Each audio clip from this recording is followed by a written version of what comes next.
Përshëndetje dhe mirë se erdhët në Fol me psikologen.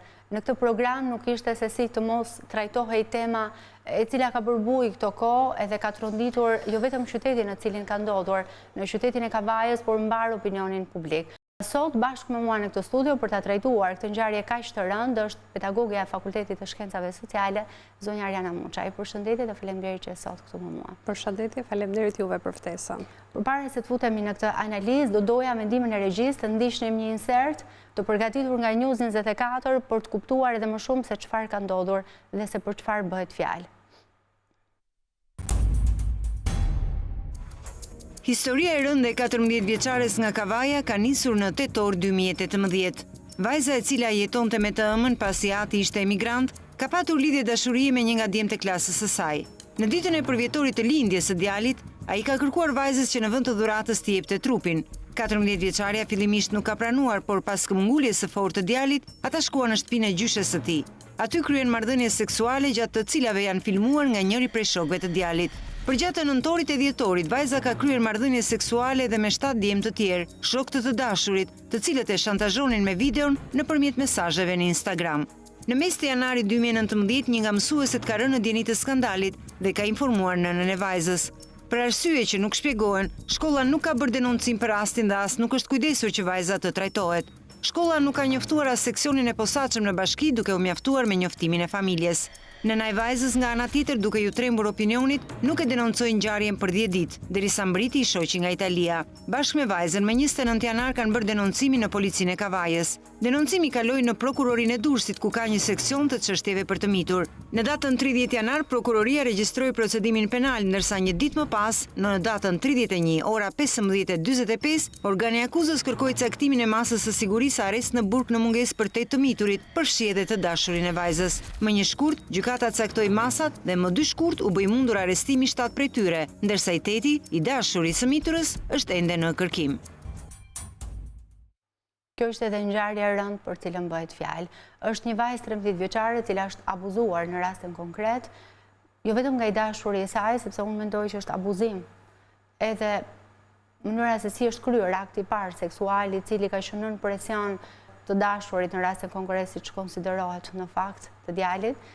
Sigurisht është një ngjarje shumë e rëndë, por nuk ka ndodhur vetëm një herë, ka ndodhur është një akt i përsëritur dhe me disa persona të ndryshëm. Ajo që duhet theksuar në fakt është që të gjithë individët, pra dhe viktima në rastin konkret dhe abuzuesit e saj janë të gjithë minorenë. Çfarë mund të themi për rastin konkret? Le ta nisim si fillim nga vajza, nga gjendja në cilën ndodhet, nga situata e saj. Le të flasim pak për të. Në fakt është një rast i cili tronditi gjithë shoqërinë tonë. Nuk është rasti i parë që ndodh, por është një rast vërtet për të na tronditur dhe për të na shkundur të gjithëve si shoqëri, sepse flasim për moshë 13 vjeçare, 13-14 vjeç. Dhe aq për tepër flasim për një moshë deri në 17 vjeç. Pra bëhet fjala për një periudhë ku është një cikël në të cilin të gjithë ata që e quajnë veten fëmijë nuk janë as fëmijë dhe as të rritur. Dhe pasojat janë shumë të mëdha. Ajo që është e vështirë dhe që të gjithë duhet ta kuptojmë, është pasojat psikologjike, trauma që ka kaluar vajza në fjalë, por mbi të gjitha kjo traumë e cila do ta shoqërojë përgjatë gjithë ciklit të jetës, sepse duhet një trajtim i veçantë, një trajtim gjatë gjithë kohës, sidomos një mbështetje shumë e madhe familjare, po një mbështetje e madhe dhe shoqërore. Mendoj edhe ashtu sikurse është paraqitur. Nën shok edhe trauma nuk i përket vetëm vajzës, por i përket mendoj edhe familjes së saj. Babait i cili sapo ka marrë vesh këtë ngjarje të rëndë, i informuar jo nga bashkëshortja e tij, që duhej mendoj unë, ishte njeriu i parë që duhet ta informonte, por nga shkolla. Ka ardhur nga emigracioni ku ai punon, për ta bërë këtë denoncim, për shoqëruar vajzën e tij drejt policisë. Ajo që mua një tjetër element që më zhdukur vërtet tronditse, ka qenë reagimi i nënës së vajzës. E para si është e mundur, edhe bëjmë një bisedë së bashku, ndoshta për të kuptuar edhe ne më shumë, sigurisht nuk e kemi parë asnjëherë dhe se kemi takuar vajzën, por le të flasim në parim se çfarë ndodh pas një traume, pas një abuzimi seksual. Janë disa simptoma, mendoj unë, që është shumë e rëndësishme dhe t'i bëjmë prezente edhe të themi gjithë këtyre ndoshta prindërve që mund të kenë problematika të ndryshme me fëmijët e tyre të jenë më shumë vigjilent. Nuk mendoj që kjo vajzë nuk ka shfaqur absolutisht asgjë në familje, në shkollë, gjatë orës së mësimit, me mësuesit, ka pasur disa shenja që mund t'i bënte ata njerëz që kishin kontakt me të, ndoshta të kuptonin se kishte diçka që nuk shkonte me të. Në fakt, po të themi që nuk ka pasur shenja, do të gënjenim. Sidomos ne që i përkasim këtij profesioni, jemi të parët që duhet ngrejmë alarmin. Besoj që prindi është i pari që vë re ndryshimet e sjelljes së fëmijës. Shkolla, kemi thënë, është familja e dytë. Mësuesit me të cilët fëmijët janë në kontakt, gjithmonë kanë një mësues të preferuar. Gjithmonë kanë një lëndë të preferuar, që do të thotë një mësues i cili është i vëmendshëm kundrejt sjelljeve të fëmijëve gjatë gjithë orës mësimore. Dhe nëse flasim për një periudhë nga tetori dhe deri në janar, patjetër që fëmia ka pasur reagime, që do të thotë reagime sjellore të cilat janë të dukshme dhe të kuptueshme në qoftë se një mësues të qëndron afër. Për sa i takon pjesës prindërore, prindi është ai i pari i cili vë re ndryshimet çfarë ndodh me fëmijën e tij, që do të thotë ky fëmijë ka treguar që diçka e shqetëson. Kur themi diçka e shqetëson, do thotë një fëmijë që tërhiqet. Një fëmijë i cili nuk ka dëshirë të kontaktojë. Një fëmijë i cili mbyllet në vetvete për efekt të traumës, sepse është një shqetësim gjatë gjithë kohës. Është në atë që ne i themi shqetësim të vazhdueshëm, gjë e cila e përcjell me stres të vazhdueshëm. Dhe kur je në gjendje stresi, qoftë i vogël, qoftë i madh, ne kemi reagime sjellore, që do të thotë të reagojmë o të tërhiqemi ose të bëhemi agresiv.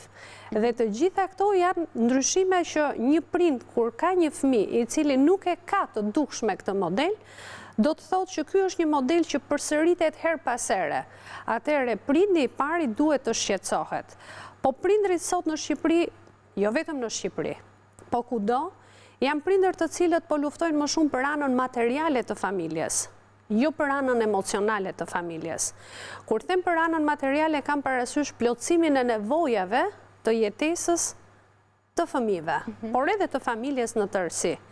Në fakt ne e dim që familja në tërësinë e vet ka nevojë për mbështetje dhe për zhvillim emocional, që do të thotë për nevoja emergjente, siç është rasti konkret, prindi duhet jetë aty. Ne nuk mund ta bëjmë fajtor këtë prind sot dhe të themi që është një prindër i papërgjegjshëm. Absolutisht nuk e themi dot. Sepse nëse një prind lufton për të përmbushur nevojat e fëmijës, do të thotë që ai parsore ka fëmijën dhe familjen. Dhe në rastin konkret, babai i vajzës ishte emigrant, që do të thotë për të plotësuar nevojat familjare. Kjo është drama më e madhe e familjeve shqiptare, ana ekonomike, që do të thotë një prind për të sakrifikuar familjen e tij shkon në emigracion, që do të thotë lë një boshllëk shumë të madh në atë që ne e quajmë modeli i familjes. Modeli i familjes ku figura e prindit baba duhet të ekzistojë gjatë zhvillimit ose rritjes së fëmijës. Nëna është prezente, por duhen të jenë të dy rolet, që do të thotë, nëse nëna është për mbështetje emocionale, figura e babait është për mbështetjen e atij që ne i themi krye familjarit, mbështetjes kur ke nevojë dikush të të mbrojë. Pra atë që ne e kërkojmë shpeshherë tek një person në familje. Por me qenë se jemi këtu, tek kontakti edhe tek komunikimi mes nënës edhe vajzës në rastin konkret. Sa komunikim ka pasur në këtë familje? Përveç komunikimit, cili është roli i nënës ose cili duhet jetë roli një nëne në pjesën e edukimit të vajzës, sepse prindërit shqiptar mendojnë që kjo është një gjë shumë e gabuar, t'ju flasin fëmijëve të tyre për seksin, për raportet seksuale, duke menduar edhe duke pretenduar se nëse bëjnë këtë gjë, atëherë do t'i shtynin drejt kësaj bote vet ata, kur në fakt është krejt e kundërta. Sepse rreziqet në botën në cilën ne jetojmë janë pafund. Nuk mund t'i shndrojë dot fëmijës askush prej nesh, ka pas për të ruajtur edhe për të qenë aty me të. Ajo që mund të bëjmë është që fëmijën tonë ta edukojmë dhe ta bëjmë të qëndrojë me këmbët e veta dhe të ketë maturinë e duhur. Kjo është shumë e vërtet, ne flasim për edukimin e fëmijës dhe ky edukim nuk fillon vetëm në moshën 13 vjeçare. Absolutisht. Ky edukim fillon më herët. Një nga faktorët ky që them unë nuk është vetëm familja, por është edhe shkolla. Sigurisht, do të shkojmë edhe tek roli që shkolla ka luajtur në rastin konkret. Për sa i takon familjes, familja e nis edukimin e saj që në formën e parë kur i mëson fjalën e të thënurit prind-fëmijës e tij, nën dhe baba. Pra që aty fillon edukimi i asaj ose i rolit prindëror ndaj fëmijës, që ne ta ushqejmë fëmijën me edukat, ta ushqejmë fëmijën me kulturë, ta ushqejmë fëmijën me virtyt. Mirë, po çfarë ndodh gjatë rrugës që fëmia zhvillohet? Ne dim që ka ca stade, ca cikle të zhvillimit të fëmijës ku roli i prindit është shumë prezent dhe vjen një moment kur ky rol prindëror kalon në plan të dytë. Sigurisht. Në fakt ne duhet i qëndrojmë fort sa i mirë është komunikimi në familje, sa mirë na bën neve që të komunikojmë vazhdimisht me fëmijët. Nuk besoj se ka munguar komunikimi. Ajo që mungon në familjet shqiptare është të dëgjuarit e fëmijës. Prindrit nuk janë asnjëherë aty për të dëgjuar. Prindrit janë aty vetëm për të folur. Mendojnë që komunikimi është vetëm të flasësh, të japësh, të kërkosh llogari, të urdhërosh, pra të kërkosh detyra për realizim, por asnjëherë të dëgjosh çfarë fëmia ka për të na thënë. Shpeshherë lodhemi nga ato që dëgjojmë. Por kjo është ajo që bën atë që ne e quajmë mungesë e asaj që ne e quajmë komunikim midis prindit dhe fëmijës. Pra, ky hendek midis të dy palëve sjell dhe pjesën tjetër në të cilën prindi harron që fëmia është duke u rritur. Duke u rritur rriten dhe problematikat e fëmijës, që do të thotë nëse ka një shqetësim i pari që duhet ta dëgjoj, duhet jetë prindi shqetësimin e fëmijës, pra nuk duhet jetë shoku dhe shoqja. Por prindi duke menduar që po jep gjën e drejtë, pra duke i treguar rrugën si duhet heci, mendojnë që po bën gjën më të mirë. Por në fakt po harron çfarë? Po harron dëgjimin, që është pjesa kryesore. Fëmijët kanë probleme. Ne mendojmë që çdo gjë për fëmijët, përderisa i realizojmë anën materiale, shkon shumë mirë. Po kjo nuk është e vërtetë. Pse? Në shkollë, fëmia has një vështirësi e kryerjes së një detyre. Në marrëdhënie me një shok, në marrëdhënie me një shoqe, në marrëdhënie me mësuesin. Fëmia ka nevojë që të tregojë. Psikologu i shkollës është, por nuk është për të dëgjuar pikërisht këto probleme. Psikologu i shkollës është aty për një tjetër cikël. Kjo është pjesë që i takon prindit të dëgjoj fëmijën, të kuptoj pse fëmia sillet në këtë mënyrë. Cila është arsyeja? Çfarë janë problemet që e shtyn fëmijën drejt këtij qëndrimi? Ne shpeshherë themi që komunikimi prind-fëmijë është çelësi i suksesit. Themi në marrëdhënien midis një fëmie dhe një prindi. Dhe kjo është e vërtetë. Ne si psikolog flasim shpesh dhe themi që nëse janë dhe ekziston komunikimi midis prindit dhe fëmijës, nuk ka problem që nuk zgjidhet. Pra ne fëmin duhet ta mësojmë si të komunikoj. Por jemi ne prindrit parët që duhet të dim të dëgjojmë.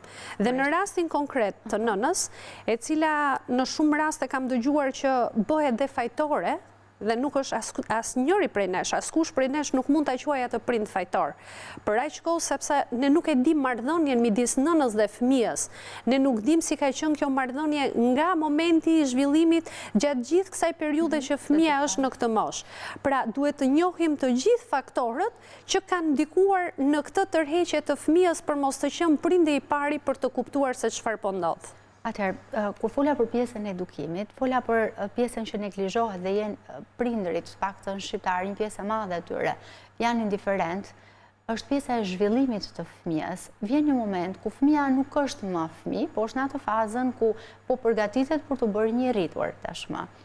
Trupi i tij është zhvilluar, nuk është më njësoj sikurse më parë, ka disa diferenca, ndryshime që ndoshta prindërit i paragjykojnë dhe janë pikërisht këto paragjykime që çojnë fëmijët të hezitojnë të flasin me nënat e tyre. Pra nëse një vajzë 13 apo 14 vjeç do t'i thoshte nënës saj, mendoj nënës në rastin konkret, që pëlqente një djalë apo kishte preferenca për gjinin tjetër, unë mendoj se gjëja e parë që do të ishte paragjykimi dhe nëna sigurisht do të ishte me atë tonën urdhërues se kjo gjë nuk mund të ndodhë dhe të jetë ende shumë e vogël.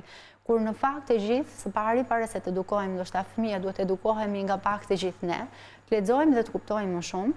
Dhe në këtë sens them që ndoshta edhe komunikimi duhet të shkojë edhe në të tjera për masa, sepse edhe prindërit tanë dikur ndoshta e kishin shumë të vështirë këtë pjesë. Dhe duke kaluar më pas tek shkolla, e cila mbetet aty tek lënda e biologjisë, tek mësuesi janë shumë pak prezent në këto problematika sociale, probleme familjare, ndoshta dhe as nuk i din fare për disa nxënës.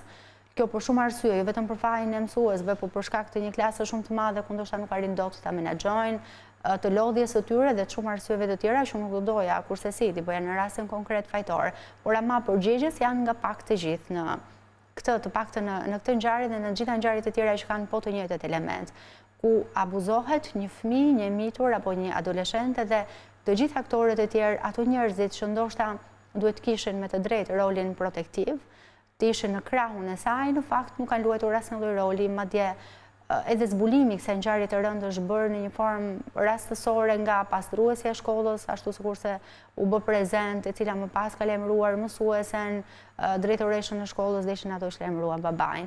Një element tjetër shumë i rëndë, do thoja unë, që vlen për të ndalur pak në bisedë, është një tjetër gjë që nëna ka bërë në rastin konkret. Nëna e kësaj vajze nuk ka dashur që kjo ngjarje të denoncohej prej saj në polici.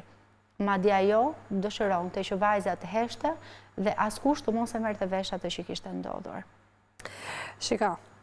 Le ta analizojmë se vjen edhe kjo lloj kundërreagimi. Unë do ta filloj pak nga ajo që më pëlqeve kur e vazhdove dhe thej që fëmia ndryshon. Hyn në atë stadin që ne nuk e quajmë as të rritur, por as fëmijë. Dhe aty familja fillon largohet. Pra, nëse familja deri tani ka qenë primare për fëmijën, ne e dim që familja kalon në plan të dytë, që do të thotë janë bashkëmoshatarët, është shoqëria, bravo. Pra, ndikim. Unë do të thosha grupi mbi fëmijën në këtë rast. Dhe detyrimisht që fëmia është shumë indikuar nga vendimet që merr shoqëria në tërësinë e saj. Dhe nuk mund të dalë dhe të bëhet përjashtim nga ato që grupi vendos për fëmijën në këtë rast. Për sa i takon faktit se si nëna ka reaguar dhe pse ka reaguar në atë formë, duhet shikojmë pak edhe mentalitetin shoqëror, kulturën në cilën jetojmë. Ne dim shumë mirë që jo e gjithë Shqipëria është metropol i madh. Absolutisht. Dhe dim shumë mirë që ky mentalitet nuk ndryshon brenda ditës dhe të themi që çdo gjë ndodhi me një të kyçur të Chelsea-t.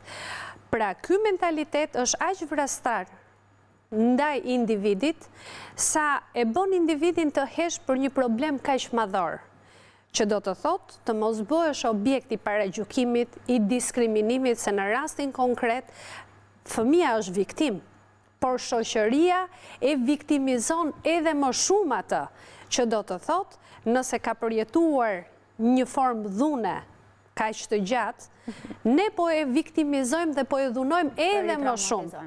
Gjë e cila ndoshta kjo bën dhe tërheqjen e prindit duke menduar për një fëmijë, për të ardhmen e tij, por mbi të gjitha për atë që quhet morali familjar i kësaj familjeje. Dhe po të shikosh pritja e bashortit për të ardhur dhe për ta denoncuar rastin, tregon edhe atë mentalitetin kulturor që ne kemi në familje, që vendimet i merr mashkulli i familjes. Pra, gruaja është, por ai që është koka e familjes është buri nëse duhet apo jo të bëhet ky denoncim. Dhe besoj kjo është ajo pjesa që e ka mbajtur familjen për kaq kohë për mos ta çuar vërtet këtë denoncim aty ku duhet.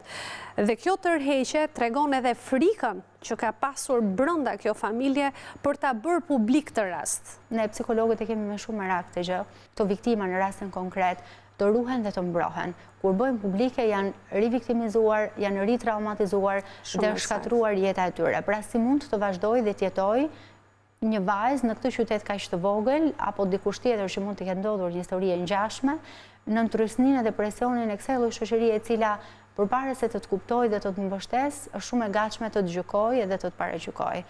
Pavarësisht moshës, ajo që thuhej në fakt edhe nga intervistat që janë marrë, të cilat munduaj që t'i ndjekim në këto momente, ishte vërtet disa opinionet dhe mendime ishin vërtet shumë të rënda. I ndjekim se çfarë mendonin disa prindër të tjerë të kësaj shkolle dhe disa qytetarë të qytetit Kavajës dhe rikthehemi për të qëndruar pak edhe tek opinioni i tyre. Kjo duhet të fshihet për shkak të arsyes së fëmijës në radhë parë, edhe të fëmijëve të tjerë, edhe të familjes që kanë ndodhur. Nuk është normale që të merret vesh një ngjarje e tillë. 13 vjeç e kam dhënë vajzën time. Dhe biles nuk ka qenë shumë prezente që të ma tregoj se ç'ka ndodhur dhe e kishte shumë rënd sot vinte në shkollë. Janë gjëra që ndodhin, kanë ndodhur jashtë shkollës. Është më se sigurt që kanë ndodhur jashtë shkollës. Në një klasë janë, po nuk ka dëgjuar absolutisht asnjë gjë lidhje me këtë. Kundrazi, ne i kemi fëmijë. Edhe ajo vajza nuk është se ka shfaqur në një Nuk ka treguar gjë tek shoqëria. Absolutisht asnjë gjë. Më duket se është një ulje e madhe për prindërit e familjes që ndodhen në këtë rast. Dhe kjo familje duhet sensibilizohet, të largohet nga këtu. Aq më tepër për vetë faktin që kanë vajzë. Më ndollte me thënë të drejtën, ndofta nuk do të kaloja dot rrugës dhe a kisha mundësi mund të bëja diçka shumë të madhe në vetvete unë si prind. Sepse edhe unë kam 4 vajza. Nuk e di pse duhet të sulmohet shkolla, kur vajza ka dalë nga shtëpia, edhe ka i ka botë që ka desh shefi. Fajo është i familjes vajzës, që s'kan kontroll vajzën, dhe nuk kam fajto mësuesi edukën. Vajza ta gjej problemin tek familja dhe jo te shkolla. Gjesë shumë i ullet që ullet dhe nivelin fetar dhe kultural që ka qyteti i Kavajës. Mungon edukata familjare. Mirën më tepër me qefe, me modën, me gjë që janë pa përshtatshme për qytetarët e qytetit Kavajës. Në shkolla duhet bëj edukatën e vetë, të rritë edukoj se si sillen, si të jetojnë, që që edhe shkolla ka përgjegjësinë e vetë. Këtë shkolla, drejtorin, zyshëm, kur do të qoftë. Se shifet fëmija dhe gjestë kur i banë, do jetë dikush në mjetë, ose shoqet, ose shokët, se ke femër pa merret me dika, kërë kalama, apo ja. Do të kështë njoftu, nuk e di. Si shikoni si fenomen? Shteti duhet bëj të vedor mbi këta kriminal, mbi këta njerëz, mbi këta që bëjnë të maskaralliq. Këto ishin disa nga opinionet e marra në qytetin e Kavajës. Pjesa e parë përkiste disa prindërve të tjerë që kanë fëmijët në po të njëjtën shkollë me vajzën, 13 vjeçaren, dhe një pjesë tjetër, qytetarët e fundit ishin qytetarët e thjeshtë në Kavajë, të cilët dhanë dhe ata opinionin e tyre. Ato që mua më bën më shumë përshtypje. Arjana ishte zonja e cila foli në fillim dhe kishte 4 vajze dhe ishte edhe ajo një nga prindërit në atë shkollë, thoshte të largohet familja nga këtu. Ndërsa një zotëri tjetër më bëri përshtypje se sa, edhe kjo është absolutisht shumë e rëndë, vajza ka ikur për të bërë çfarë i ka dashur shefi dhe shkolla nuk ka pse preket fare në këtë histori. Të gjitha intervistat po të shikoja nuk ishte se shikonin fenomenin si fenomen që ka ndodhur dhe pse ka ndodhur ky fenomen. Pra, po të shikonit të gjithë bëjnë fajtor familjen, në rastin konkret vajzën që për mua është viktim, dhe absolutisht nuk shikojnë fenomenin dhe pse ka ardhur ky fenomen deri në këtë pikë themi. Intervistat ishin të ndryshme, por duke parë, sepse një pjesë e tyre ishin nëna që kishin vajza, ato janë pjesa themun e shoqërisë që duhet reagojnë më fort kundrejt këtij fenomeni të ndodhur, që do të thotë ta kuptosh çfarë do të thotë që fëmia jote të bjerë viktim e një dhune të tillë. Pra të tregoshin pak më shumë empatike se që treguan në rastin konkret. Po patjetër. Të vendoseshin vetë në pozicionin e asaj familje dhe të asaj nënë. Jo vetëm sepse për të gjykuar nga jashtë dhe për të paragjykuar e kemi shumë të lehtë. Por të flasësh për fenomenin, cilat janë shkaqet dhe për efekt të këtyre shkaqeve, këto janë pasojat e këtij fenomeni, atëre këto individ do ndërgjegjësoheshin më shumë se çdo të thotë rastin në fjalë me atë që ka ndodhur. Përsa i takon pjesës që brenda mureve të shkollës, këto mësuesit kanë të drejtë dhe jashtë mureve nuk kanë të drejtë, unë do të thosha që për aq kohë sa ne fëmijën e çojmë në shkollë, mendojmë që familja e dytë është shkolla. Absolutisht. Nëse familja e parë janë prindit, familja e dytë janë mësuesit, që do të thotë mësuesit janë prindi numër 2. Në rastin konkret, reagimi i shkollës ka qenë shumë i vakët. Ka qenë inekzistent. Që do të thotë një mësues duhet i shohë fëmijët sikur të jenë fëmijët e tij, jo nxënësit e shkollës. Dhe nëse shikon një fenomen të tillë, mësuesi i pari është ai që duhet ngrej zërin dhe t'japi alarmin e fuqishëm në organet policore, në këto institucione që merren me mbrojtjen e fëmijëve, që do të thotë mësues, ti të respektosh atë që ne e quajmë të drejtat e fëmijës. Dhe në rastin konkret, kur themi të drejtat e fëmijës, dhuna është një nga elementet për cilët ne si shoqëri kemi folur shumë, është bërë shumë punë, flitet, bëhen fushata sensibilizuese, ndërgjegjësuese, shpërndajnë fletpalosje nëpër shkolla, por shikojmë që këto fletpalosje u shpërndakan në mënyrë absurde, sepse i gjithë informacioni u hidh kanë kosht plerave. Pra nuk do të thotë që ky fëmija që ka ardhur në klasën time nuk qen nga fëmija im. Po unë e kam fëmijë derisa të mbaroj ora e mësimit dhe mbaroj ora e mësimit le të bëj çfarë të doj. Kjo s'është e vërtetë. Dakor, tek pjesa le të mbetemi sepse justifikimi është i tillë që nuk ka ndodhur brenda ambienteve të shkollës dhe nuk kemi përgjegjësi për këtë gjë. Atëherë unë mendoj që këto mësuesit, që kanë qenë mësuesit e vajzës, gjatë një ore mësimi, çfarë kanë vënë re? Arsielja e një nxënësi, është vëmendja, është përqendrimi, arsielja po njësoj, a duket që, sepse nuk ka se si të mos ketë asnjë lloj simptoma, ashtu sikurse e tham, asnjë lloj ndryshimi sjellje të kësaj vajze. Këto bashkëmoshataret, shoqet dhe mikeshat e saj, ka pasur dikush një informacion pa diskutim që po, dhe unë mendoj se ndoshta pjesa më e madhe e tyre ka ditur diçka. Atëherë vim në konkluzionin. E të heshturit dhe e të parit kaq ngushtë të si spektator. Vim në konkluzionin që mungesa e komunikimit nuk qen nga vetëm në familjen e vajzës, po qen nga në të gjitha familjet që pas kanë fëmijët në klasë me vajzën.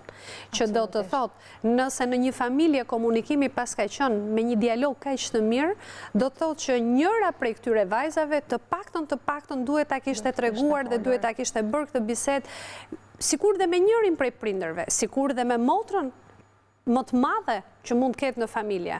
Pra kjo tregon neglizhenca nuk qen ka vetëm në rastin e kësaj familjeje.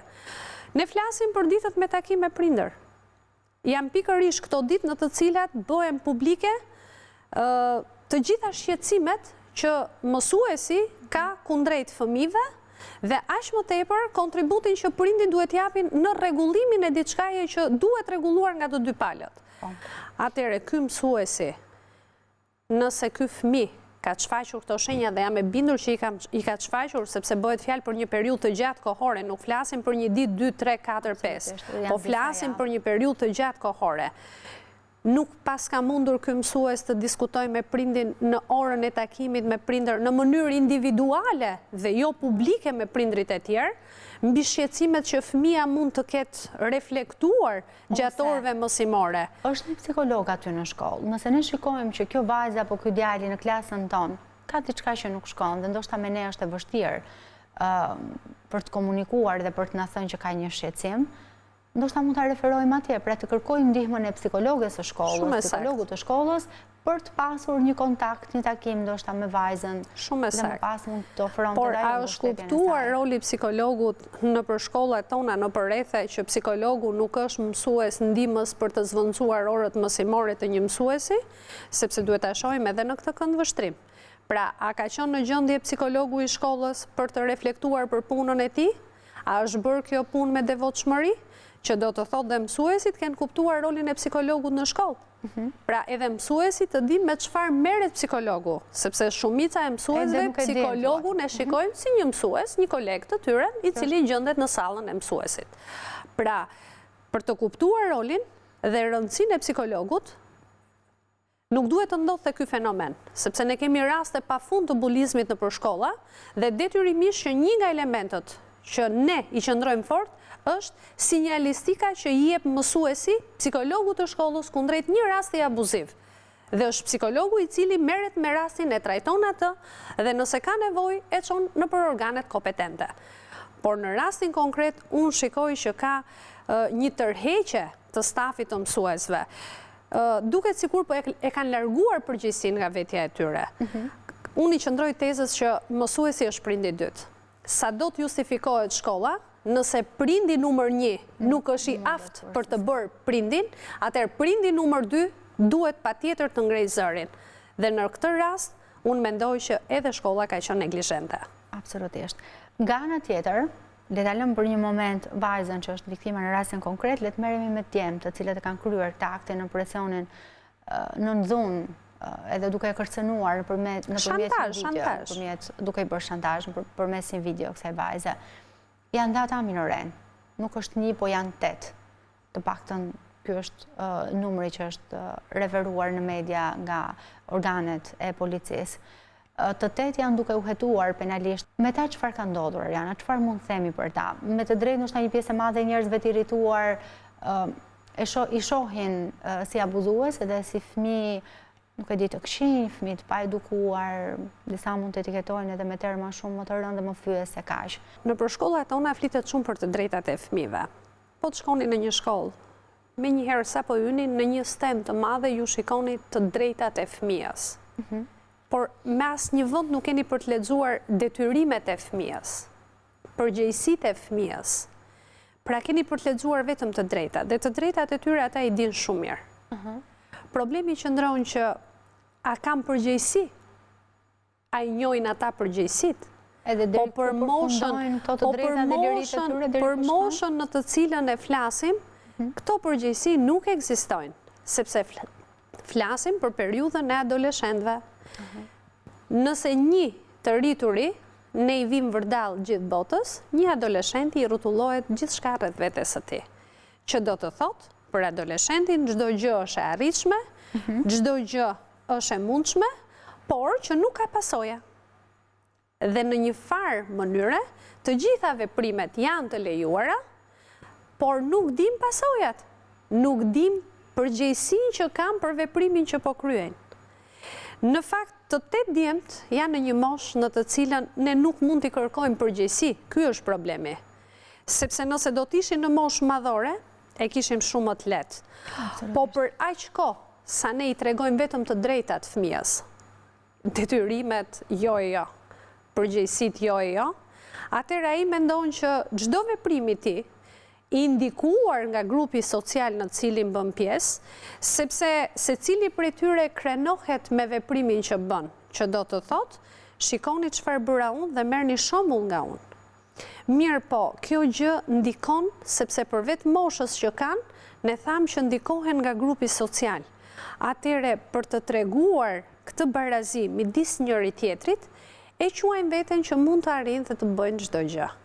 Dhe në rastin konkret me viktimën, ne dim shumë mirë që mjetet e teknologjisë së fundmi kanë qenë aq ndihmëse, po dhe aq problematike për brezin e ri. Këtu do doja të ndaleshim pak. Këto modele sjellje nga vinë, sepse kanë dhe ato një gjenez, një burim. Këta fëmijë që sot kanë kryer, këta adoleshentë që sot kanë kryer, këtë lloj akti nën presionin e grupit, të gjithë së bashku edhe që e kanë ideuar këtë lloj skenari. Nga buron, nga është modeluar kjo lloj sjellje. Dhe le të vim pastaj te teknologjia që besoj që është. Shiko, modele të sjelljeve të tilla nuk është se mungojnë në shoqërinë tonë. Pse? Ne kemi shumë modele dhune të cilat nuk marrin dënimin e merituar. Pra nuk kemi një ndëshkim të menjëhershëm që pjesa tjetër e shoqërisë të kuptojë që ky veprim pas ka dhe një ndëshkim. Për sa i takon mjeteve të teknologjisë, unë e përmenda që kanë një efekt pozitiv në përdorimin e tyre për shumë element, por për shumë element kanë efektet e tyre negative. Që do të thotë pjesa më e madhe e adoleshentëve hynë në rrjetet sociale, shantazhojnë njëri tjetrin në rrjetet sociale, duke menduar që nga pala tjetër as nuk shihen se kush janë, kanë mundësin të thonë aty shumë gjëra nga ato gjëra që nuk do t'i thoshin nëse do t'ishin përballë njëri tjetrit, por mbi të gjitha përdorin rrjetet sociale të cilat nuk janë të përshtatshme për moshën e tyre. Shumica e prindërve kanë primare që fëmia i tyre të duket mirë në sytë e tjerëve me një telefon modern të kohëve të fundit. Por ne e dim që sa më i përparuar të jetë ky mjet në dorën e fëmijës, aq më shumë fëmia ka mundësi eksplorimi brenda tij. Dhe aq më pak kontroll, ndoshta kontrolli nuk ekziston fare. Po sigurisht. Absolutisht. Pse? Ne kemi shumë të vështirë të gjejmë prindër të cilët i vendosin filtra telefonit të fëmijës. Pra filtra që ti të kontrollosh çfarë fëmia përdor, për çfarë informacioni e përdor, dhe a i shërben ky mjet fëmijës apo jo. Krenaria e prindërve është që ja kanë plotësuar të gjitha tekat, po kjo nuk është e vërtet. Në vend të plotësosh tekat, ti e çon në rrugë të gabuar. Pse? Unë do të thosha qendrat e internetit, sepse telefoni është një mjet të cilin ne dhe mund t'ja lëm dhe mund t'ja heqim. Por qendrën e internetit ne nuk ja heqim dot. sepse nëse një prind është në punë dhe e di që fëmia ka një kohë të lirë në dispozicion, prindi nuk e kontrollon dot nëse është në shtëpi, nëse është në një rreth jashtë-shkollor, apo ndodhet në qendrën e internetit. Në qendrën e internetit nuk ka fëmijë vetëm të moshës 13, 14, 15, por keni grupime njerëzish që janë në moshë madhore dhe detyrimisht përmbajtjet e atyre çfarë fëmijët shohin nëpër këto qendra interneti, lën shumë për të dëshëruar, sepse fëmia mendon që përderisa për këtë të rriturin është e lejuar që kjo të shihet, dhe unë e pas ka mundësim për ta parë, pse mos ta shohim së bashku. Është më tepër me... Dhe modelin e kemi të gatshëm. Pra është një model të cilin ti e gjen pa u lodhur fare. Prindi mendon që fëmia është duke luajtur një lojë. Pra ato lojrat video game. Por a është prindi aty për të parë nëse është loja apo jo? Ky i rrituri që ndodhet në qendrën e internetit është duke luajtur apo është duke parë një informacion që është në dëm të këtij fëmie për moshën aktuale në të cilën është. Por ajo që është më shqetësuese jo vetëm përmbajtja që shihet, por është mënyra se si ndikojnë njëri tjetrin. Absolutisht, sepse shikon njëri, dhe ai ndikimi se shtam ne është shumë i fortë mes tyre. Sepse flasim për moshën në të cilën janë, dhe detyrimisht që ndikimi është shumë i madh. Atëre, nëse është një fëmijë i cili nuk e ka mundësinë e të parit të diçkaje të tillë, grupi ushtron aq presion sa për t'i ngjallur kurreshtjen që edhe ky të bëhet pjesë e saj. Pra modeli nuk mungon, sepse shpeshherë themi ku i gjejmë këto modele. I marrin në familje, i marrin në shkollë apo i gjejnë në rrugë. Modelet janë kudo. Ne duhet të dimë të japim modelin e saktë. Absolutisht. Dhe duhet ju flasim këtyre fëmijëve dhe këtyre adoleshentëve që një vajzë nuk mund të abuzohet, një vajzë nuk mund të dhunohet, ndoshta babai në familje me modelin dhe rolin që ai vet ka, së pari dhe më pas me atë që komunikon dhe atë që i thot gjatë gjithë ecurisë, pjekurisë dhe rritjes së një fëmie. Mesazhi i fundit që do doja Arjana do të ishte për familjen e vajzës për ta mbyllur bisedën e sotme. Çfarë mesazhi mund t'ju jepni në një moment kaq të vështirë?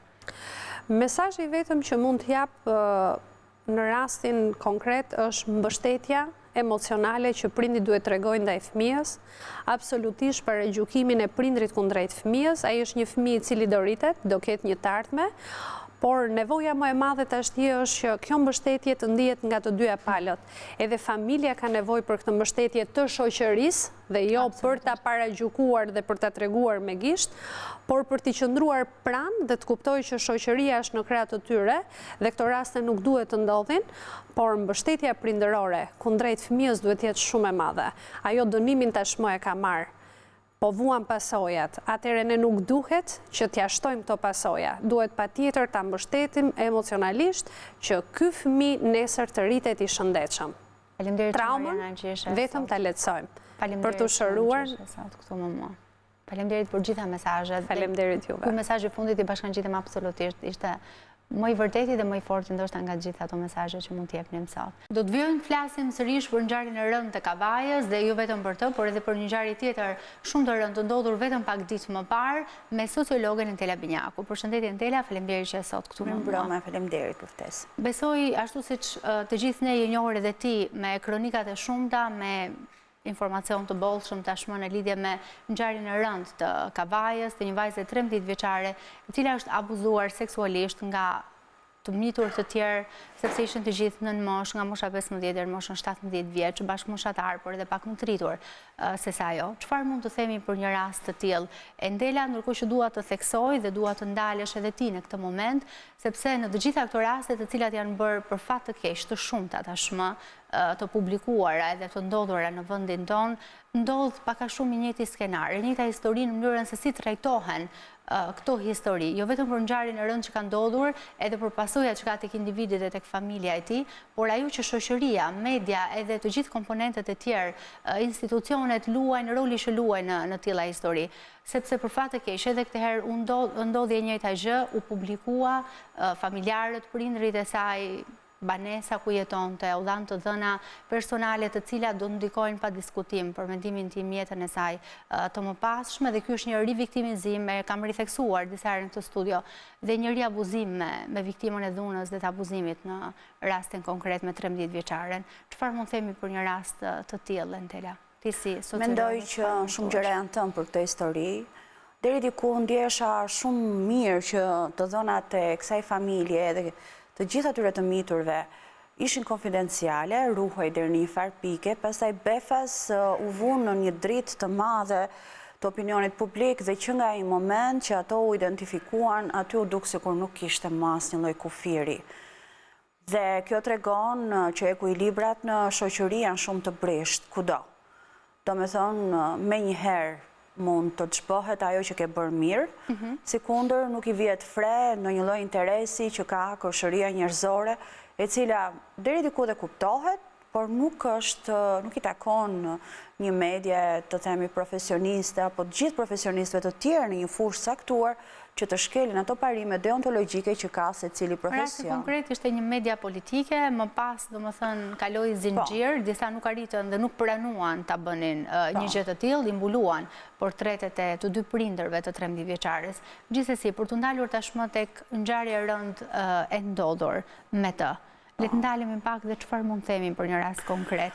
Të rinj nuk besoj që është rast izoluar, është edhe sa herë që dëgjojmë po të njëjtin version dhe të njëjtën histori ku një vajzë e mitur abuzohet seksualisht. Po, çuditërisht njerëzit mendonin se kjo histori ndodhte në një qytet të pazhvilluar, se në qytetet të vogla këto janë ngjarje që ndodhin. Unë nuk mendoj kështu, mendoj që përkundrazi, aty ku qyteza është e vogël, komuniteti është i vogël dhe njihen thuajse të gjithë me njëri tjetrin, presioni për një veprim aq më tepër të këtillë është shumë i lartë dhe është e vështirë që të ndodhë. Kjo histori tregoi që në të vërtetë edhe konceptet të tilla kaq fikse siç i kemi thyhen.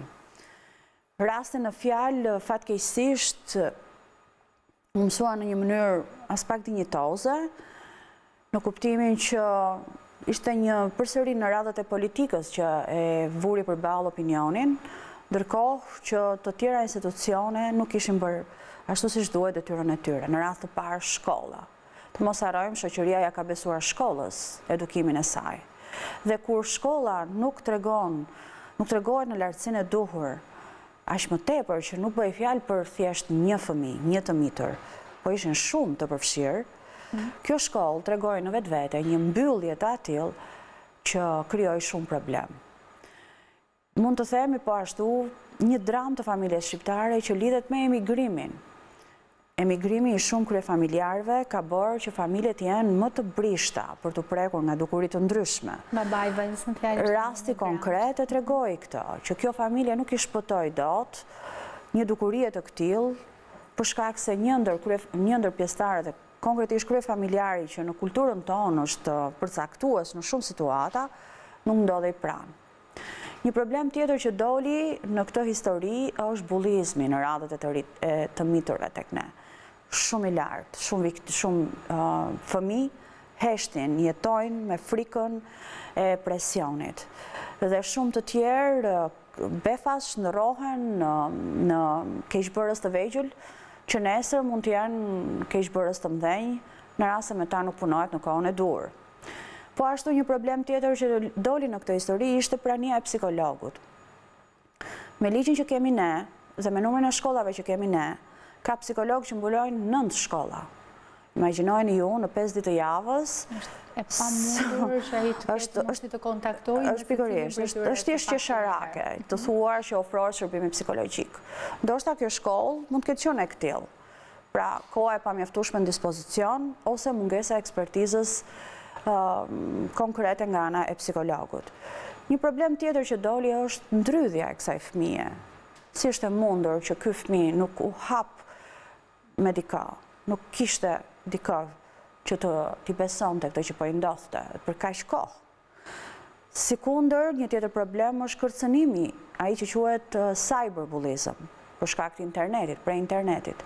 Është mjaft i pranishëm dhe të miturit tek ne po jetojnë me këtë presion që ju vjen pikërisht nga bullizmi përmes internetit. Dhe në fund fare do të thoja, kjo histori na vuri përballë ne si shoqëri se sa të dobët jemi për të pasur nën kontroll veten tonë, në atë mënyrë që institucionet që ne vetë kemi ngritur të na vijnë në shërbim dhe të jenë aq eficiente sa të mos dëmtojnë jetët e qytetarëve. Atëherë, Entela, le ta fokusojmë tashmë vëmendjen tonë tek një ngjarje tjetër shumë e rëndë, ndodhur pak ditë më parë, një 44 vjeçar gardist punonte si i tillë prej 15 vitesh në mos gaboj, ka vrarë bashkëshorten e tij. Por para se të flasim, le të ndjekim më parë kronikën e përgatitur e cila na njeh me detaje në lidhje me këtë ngjarje. Rikthehemi sërish në studio. Vajza 3 vjeçare e familjes Arapaj mbeti jetime mëngjesin e kësaj të marte pasi babai i saj 44 vjeçari me profesion gardist Alket Arapaj shëlloi për vdekje me armën e shërbimit bashkëshorten e tij Ervisa Seferi. Ka qenë ora 6 e mëngjesit e kësaj të marte, kur oficeri gardës së Republikës Alket Arapaj ka qelluar me një plumb mbi bashkëshorten dhe nënën e vajzës së tij. Ngjarja e rëndë ndodhi në banesën e çiftit në zonën e Alliasit në Tiranë. Ervisa Seferi u gjete pa jetë në dhomën e ndenjës, ndërsa në dysheme u konstatua vetëm një gëzhoj pistolete. Fqinjët thonë se nuk ishin në dieni të ndonjë konflikti mes çiftit, ndërsa shprehen të habitur pasi në mëngjes nuk kanë dëgjuar as të shtënat e armës. Ajo vajza ishte, nuk di, ne ku morën vesh tani në mëngjes, kemi ngel pa mot me thonë drejt. Jo, fare morën. Unë ngritëm që në orën 6, dëgjuam çik zhurmë kështu, po s'na vajte mendja kur. Ajo nusja dilte mbushte ujë. Para 2 ditësh. Ky djali shkonte në punë në gardë pa veshur. Alket Arapaj nuk lëvizi nga banesa pas kryerjes së krimit dhe policia e prangosi pak minuta pas ngjarjes, ndërsa vajzën e vogël të çiftit e kanë marrë gjyshrit e saj. Çup ka thoshte në mëngjes se e pa buri. Ku shkon gjyshi? Ku do ikë unë gjyshi? Vajzë 3 vjeçë kishi. Shkaqet e ngjarjes mbeten ende të paqarta, por dyshimet e para lidhen me një konflikt të mundshëm për punësimin e 36 vjeçares ditët e fundit, gjë të cilën bashkëshorti nuk e mirëpriti. Sipas fqinjve, prej disa ditësh Ervisa nuk e përcillte më të bijën për në kopësht, duke nënkuptuar sipas tyre se ajo kishte nisur të punonte. Megjithatë, grupi hetimor po vijon punën për të zbardhur ngjarjen e rëndë. E ndoqëm dhe këtë kronikë e cila ne njohëm me ngjarjen tjetër të rëndë. Entela, nuk dihet sa ta herë është ku një burr, të paktën në këtë fillim viti, është muaji 2 i vitit 2019, sapo ka nisur ky vit dhe kemi ngjarje pafund tronditse. Nuk e di disa herë është ku një bashkëshort i merr jetën gruas së tij, nënës së fëmijës tij, dhe ai justifikimi ndoshta që përdoret më shpesh në gjitha rastet kur ka ngjarje të tilla është dyshoja se më tradhtonte, nuk më dëgjonte, nuk bënte atë që unë i thoja. Çfarë ndodh në fakt çfarë po ndodh me familjen shqiptare, Entela? Për fatin tonë të keq, dukuritë që lidhen me krimin e familje janë të shpeshta. Ne kemi vite që i trajtojmë, flasim sa herë që ndodh. Gjithmonë me besimin se dikush është duke na dëgjuar dhe mund të reagojë në të mirë dhe të parandalojë një gjë që mund parandalohet. Është e vërtet 2019 nisi me një lajm të tillë të kopshëm, ku një qytetar i kthyer nga emigrimi vrau bashkëshortën dhe të motrën. Mëtej mësuam për një histori tjetër kur përsëri një i rikthyer nga emigrimi vrau vjerrin dhe mëtej veten. Një tjetër histori që dëgjuam është në Vlorë, një bashkëshort sërish xheloz që e masakroi në mënyrë makabre bashkëshorten, derisa erdhëm tek historia e këtyre ditëve. Është po kaq e ditur se xhelozia, veçanërisht në rastet kur ajo është një patologji, është burim për shumë konflikte. Dhe ka qytetarë të cilët këtë patologji, jo vetëm që nuk e pranojnë tek vetja, por nuk bëjnë asgjë për të punuar, për të marrë me të. Për ta ndryshuar. Dhe kjo bie, duam apo nuk duam, mbi çiftin, mbi jetën e tjetrit dhe bëhet burim hera herë, siç edhe ka ndodhur për marrjen e jetës.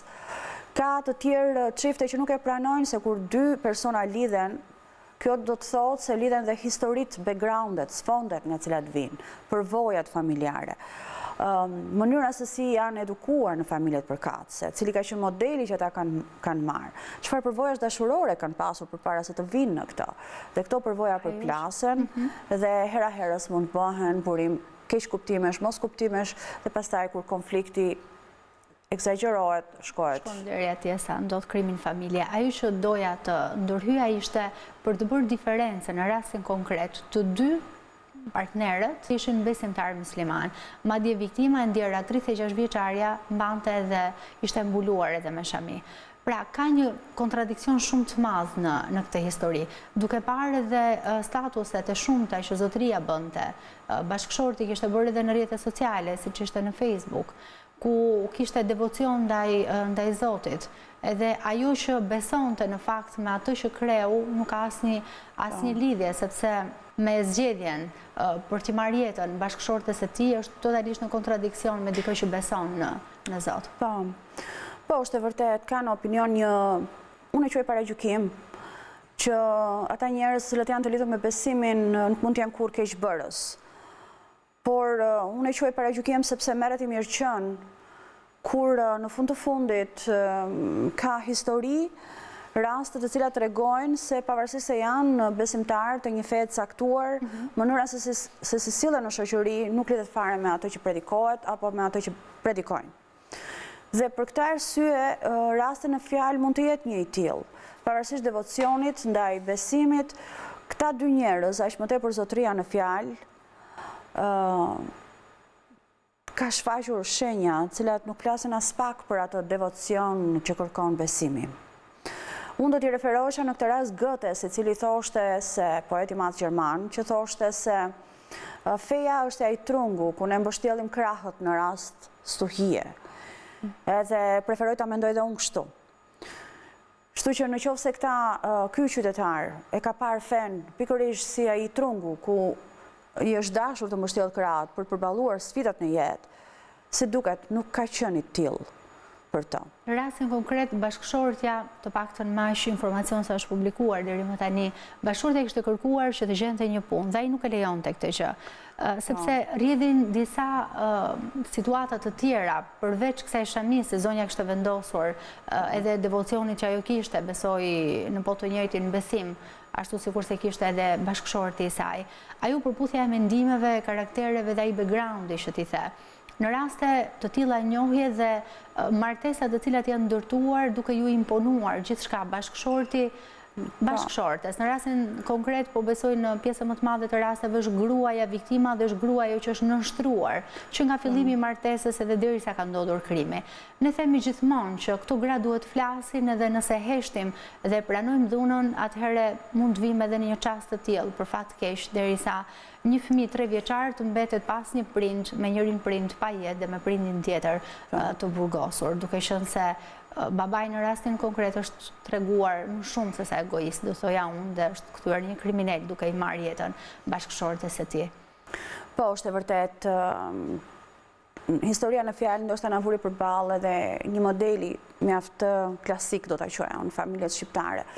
Ndoshta në familjet e reja të krijuara në këto vitet e fundit, mbase modeli ka filluar të ndryshojë. Por në përgjithësi, natyra e familjes shqiptare është e tillë që bashkëshorti është ai që vendos, ai që është kryekapiteni i një familje dhe e shoqja është ajo që konformohet, i shkon pas përshtatet dhe për këtë i duhet të heshtë, i duhet të humbas mjaft nga personaliteti i saj, të humbas mjaft edhe nga ajo njohja e fillimit, derisa shkon të themi në linjat që bashkëshorti kërkon.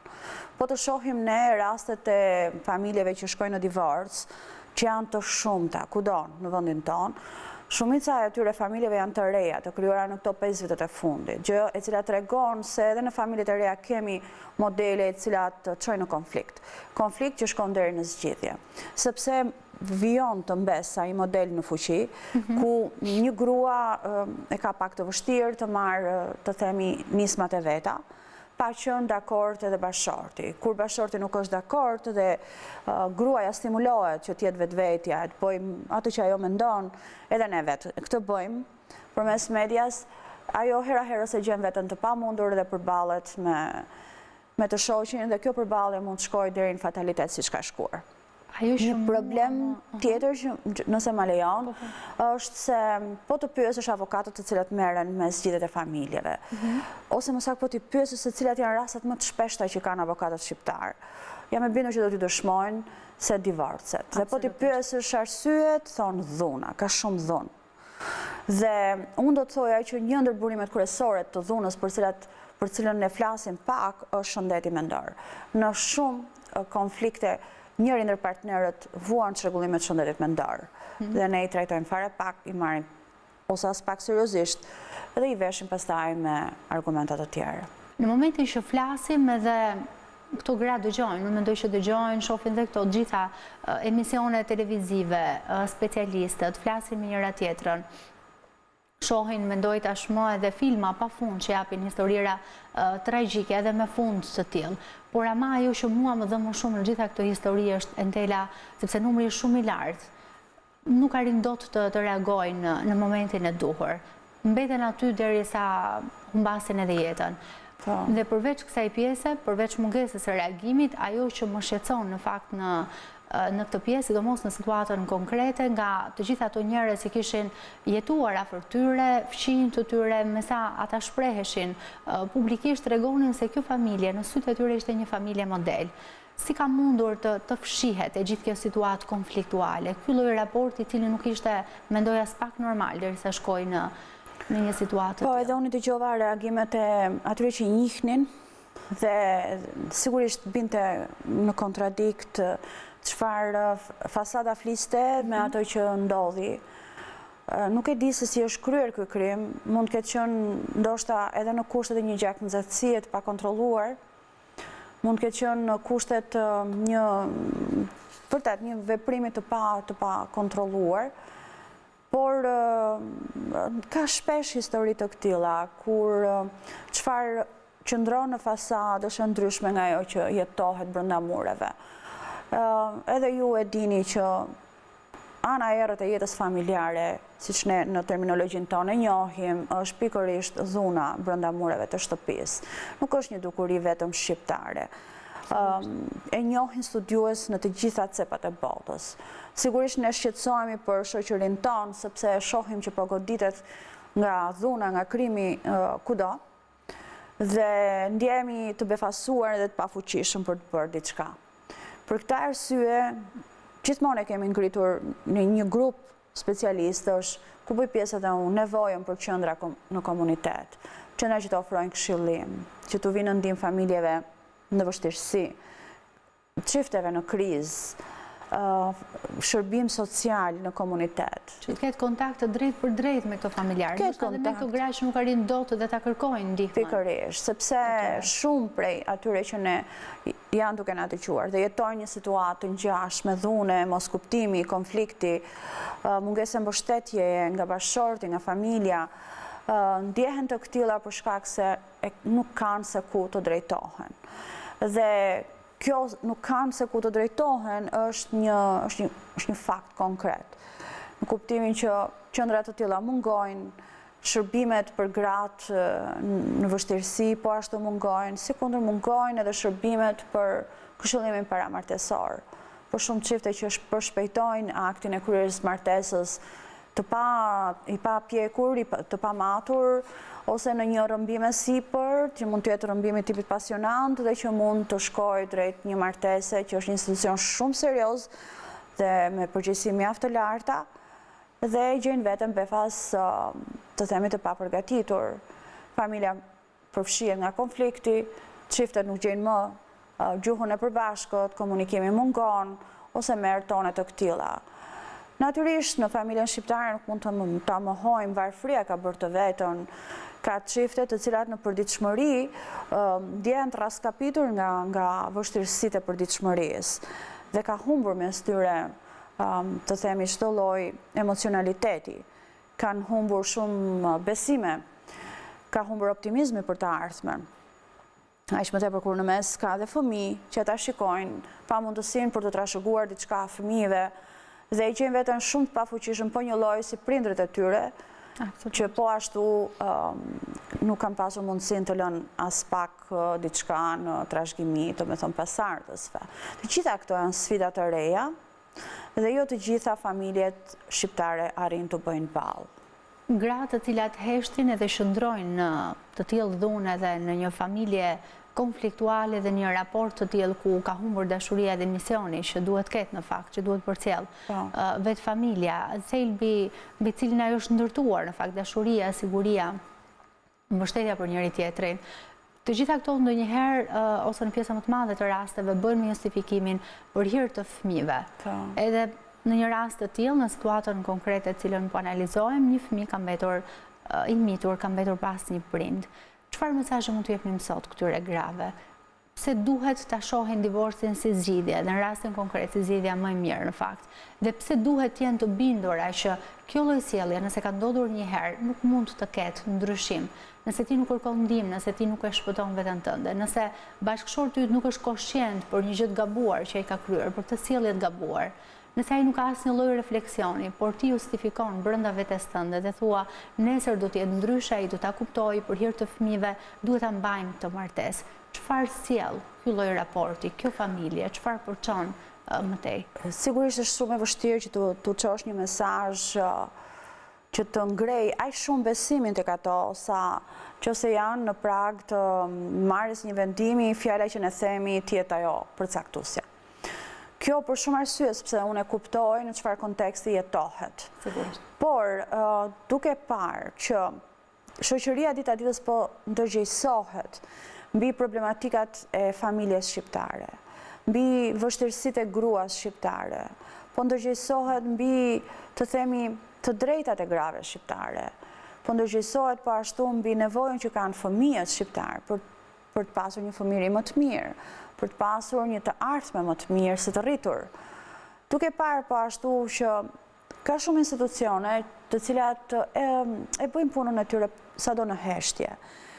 Sigurisht në këtë gjendje në cilën jemi, ka institucione të cilat nuk punojnë në drejtimin e dur, por ama ato duhet kenë besimin që nëse ne flasim sepse duam të jemi dhe zëri tyre, e atyre që nuk e kanë mundësinë. Dhe dita ditës edhe shoqëria vetë po kërkon të vi më shumë në ndihmë, po kërkon më shumë llogari edhe nga shteti për ngritjen e këtyre qendrave që mungojnë, për ngritjen e... Kjo në fakt është gjë më thelbësore, sepse nëse nuk ka qendra të tilla, nëse nuk ka ndihmë të prekshme, jo vetëm me fjalë, sepse fjalët i merrera dhe sado mesazhet themi ne sot këtu edhe kushdo tjetër kanë kaq pak vlerë përpara institucionit edhe ndihmës konkrete që ai mund të ofrojë. Po ashtu duhet ta kuptojnë se edhe policia e shtetit dita ditës po mëson më shumë mbi mënyrën se si duhet të sillet kur i kërkohet një ndihmë nga një grua, nga një bashkëshorte, nga një nën, nga një motër që ndjehet nën presionin e dhunës. Dhe një element tjetër që doja të vija në dukje ishte të gjithë ta bashkëshorë që ushtrojnë dhunë. Nuk e bëjnë një gjë të tillë me vllajën, me pjesëtarët e familjes, ushtrojnë dhunë vetëm mbi bashkëshorten. Dhe pyetja ime në këtë rast është si është e mundur që bëhen kaq kriminal, kryen veprime kaq makabre mbi ato grua me të cilën në një moment caktuar kanë lidhur shumë emocione bashkë, kanë bërë shumë projeksione për të ardhmen. Mbi ato grua që i ka dhënë mundësinë të ndihet mashkull, mbi ato grua që i ka dhënë mundësinë të riprodhoj veten, mbi ato grua që në fundit i ka trashëguar mbi emrin tek pasardhësit. Dhe si është e mundur që nuk i thon vetes ndal në ato momente të tmerrshme të gjaknxehtësisë apo të paranojës se ajo po shkel besnikërinë bashkëshortore, se ajo është duke mashtruar, se ajo është duke mos u sjell konform normave që bashkë kanë ndërtuar. Dhe në qoftë se vërtet këta bashkëshort e shohin që ajo nuk përmbush detyrimet e përbashkëta martesore, zgjidhja e martesës ju vjen në ndihmë të dyve, dhe aq më tepër i kursen fëmijës, pasardhësve të tyre, një fëmijëri të vrasht, një fëmijëri ku prindrit vetëm zihen, një fëmijëri ku mes prindërve nuk ka asgjë tjetër përveç zënkave. Një fëmijëri të humbur edhe modele krejtësisht të gabuara që ata mund t'i kenë në të ardhmen e tyre si të rritur. Dhe sa mirë që e the, dhe unë dua ta theksoj edhe një herë, nëse nuk e doni më njëri tjetrin, nëse nuk gjendeni më komod edhe nuk keni asnjë lloj ndjesie brenda vetes për partnerin, mos e brisni njëri tjetrin, por shkoni në gjykatë dhe kërkoni divorcin. Ndoshta do t'ishte mesazhi më i mirë në situata të tilla dhe uroj vërtet Entela që ne institucionet të reagojnë, të ketë politika shumë më të forta edhe ligje shumë më, ndoshta ligjet janë, por të veprojnë ashtu siç duhet me më shumë forcë ndaj për të ndëshkuar edhe më fort të gjitha këto krime, sepse duke parë raste pafund të divorceve dhe dhunës në familje, burrat shpesh për fat të keq edhe për shkak të korrupsionit shumë të lartë që ekziston në vendin tonë, tolerohen, justifikohen, lihen të lirë dhe nuk marrin dëshkimin e duhur dhe të merituar në momentin e duhur. Më pas shkojmë deri atje sa ndodh krimi në familje dhe askush nuk ka parandaluar asgjë. Ndoshta në rastin konkret nuk ishte një trokitje në polici nga ana e viktimës, por në raste të tjera ka pasur pafund gra të cilat përpara se të mbeteshin viktimë të bashkëshortit të tyre, kishin trokitur me 10 herë në dyert e policisë, madje mund të kishin në shtëpinë e tyre edhe një urdhër mbrojtje i cili nuk ju ka vlerëtur pothuajse fare. Faleminderit shumë Entela që ishte sot këtu për gjithë analizën që bën së bashku. Falenderoj dhe ju miq të gjithëve që na keni ndjekur dhe në këtë episod të Fol me psikologen, si gjithmonë ju rikujtoj, mund ta ndiqni këtë program në YouTube, në kanalin e Gazeta Shqiptare dhe çdo të mërkur ora 21 në Radio Shqiptare. Bashkë do ndahemi këtu. Mirupafshim.